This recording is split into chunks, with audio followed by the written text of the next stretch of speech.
Friends, இன்னைக்கு நம்ம ஏன் நம்ம வந்து பேஷன்ஸை டெவலப் பண்ணணும் அப்படிங்கிறத நம்ம பார்க்கலாம். அதில் என்ன இம்பார்ட்டன்ஸ் இருக்குது அப்படிங்கிறத நம்ம பார்க்கலாம்.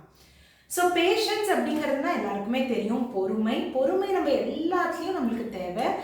பொறுத்தவர் பூமி ஆழ்வார் அப்படிங்கிறது நம்மளுக்கே தெரியும், பழமொழியே இருக்குது. அப்போது ஒவ்வொரு விஷயத்தையும் நம்ம ஏன் பேஷண்ட்டாக இருக்கணும் அப்படிங்கிறதுனா, நம்பர் 1 அப்படிங்கிறது நீங்கள் பார்த்தீங்கன்னா, ஃபர்ஸ்ட் ஆஃப் ஆல் ஒருத்தர்கிட்ட நம்ம பேஷன்ஸ் காமிக்கிறோம் அப்படிங்கிற போது நம்ம அவங்கள புரிஞ்சுக்கிறோம், ஒரு பெட்டர் அண்டர்ஸ்டாண்டிங் இருக்குது.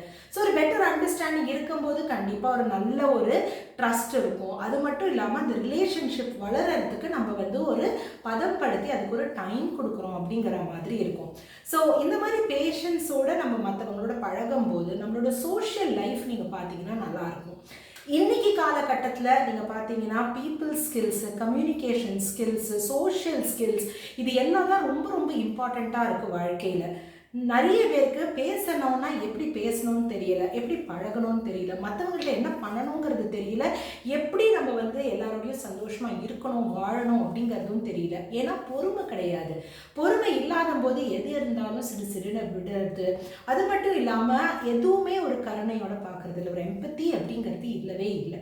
ஸோ நம்ம வந்து ஒரு பேஷன்ஸை நம்ம டெவலப் பண்ணும்போது நம்மளுக்கு நிறைய பெனிஃபிட்ஸ் இருக்குது. சொன்ன மாதிரி நம்மளுக்கு வந்து முதல்ல நம்ம வந்து டென்ஷனாக இருக்க மாட்டோம், ஸ்ட்ரெஸ்டாக இருக்க மாட்டோம், ரிலாக்ஸ்டாக இருப்போம், காமாக இருப்போம், கம்போஸ்டாக இருப்போம் அண்ட் பேலன்ஸ்டாக இருப்போம். இந்த பேலன்ஸ்டாக இருக்கிறதும் ரொம்ப இம்பார்ட்டண்ட். ஏன்னா நம்ம வந்து யாராவது நம்மள்ட்ட ஏதாவது பேச வரும்போது நம்ம எப்படி அவங்கள்ட்ட வந்து ரியாக்ட் பண்ணுறோமா இல்லை ரெஸ்பாண்ட் பண்ணுறோமா அதுங்கிறது இம்பார்ட்டண்ட். பேஷண்ட்டாக இருந்தோம்னா நம்ம ரெஸ்பாண்ட் பண்ணுவோம், ரியாக்ட் பண்ண மாட்டோம். ஸோ அதுவும் ரொம்ப இம்பார்ட்டண்ட்.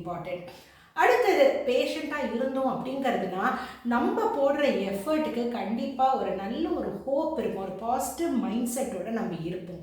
அது நம்மளோட கரியர் கிராஃபில் இல்லை நம்மளோட பர்சனல் கிராஃபில் இல்லை ப்ரொஃபஷ்னலில் எந்த துறையில் இருந்தாலும் அது நம்மளுக்கு வளர்ச்சிக்கு ஒரு வழியாக நம்மளுக்கு கிடைக்கும்.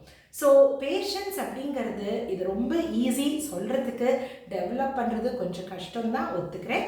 ஆனால் நீங்கள் முயற்சி போட்டிங்கன்னா கண்டிப்பாக அது வந்து சாத்தியமாகக்கூடிய விஷயம்தான். அண்ட் பேஷன்ஸ் நம்மளுக்கு வர வர வர வர நம்ம ஒரு பெட்டர் பர்சனாக நம்மளோட பர்சனாலிட்டியே மாறி நம்ம ஒரு பர்சனாலிட்டி டெவலப்மெண்ட்டுக்கும் அது ரொம்ப இம்பார்ட்டண்ட்டாக இருக்கும். யோசிச்சு பாருங்கள், நம்ம பேஷண்ட்டாக இருந்தோம்னா நம்மளுக்கு வந்து ஒரு கான்ஃபிடென்ஸும் வந்துடும். எது நடக்கும்ப்பா, கண்டிப்பாக நடக்கும் அப்படிங்கிற ஒரு கான்ஃபிடென்ஸ் வரும். ட்ரை பண்ணி பாருங்கள். Develop patience and understand the importance of it.